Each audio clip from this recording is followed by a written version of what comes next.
तुर्बत के इलाके जोसक में मुसाफिर कोच पर आतिशगी, जिसमें कोच मुकम्मल तौर पर जलकर खाकसर हो गए।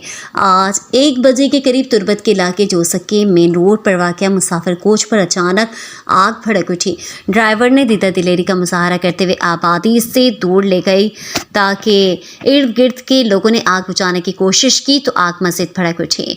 आग पर काबू ना पाने की सूरत में लोगों ने फायर ब्रिगेड को तलब किया, क्योंकि फायर ब्रिगेड का स्टेशन तुर्बत के मेन सिटी पर वाक़या है, जिसमें फायर ब्रिगेड को तुर्बत के दूर दराज इलाकों में पहुंचने में वक्त दरकार होता है। फायर ब्रिगेड के पहुंचने से पहले कोच सामान समेत खाकसर हो गई। याद रहे, तुर्बत के इलाके जोसक में कई आतिशगी का वाक़या पेश आए हैं, जिसमें कई गाड़ियां और डिपो जल गए हैं। लोगों ने तुर्बत के इलाके जोसक में फायर ब्रिगेड के स्टेशन बनाने और फायर ब्रिगेड की गाड़ियों को रखने की अपील की है, लेकिन अभी तक अमल दरामद ना हो सका। जोसक के लोगों ने मज़ीद अपील की है कि फायर ब्रिगेड की गाड़ी जोसक में रखें ताकि दुकानदार डिपो मालिकान नुकसानात से बच सकें।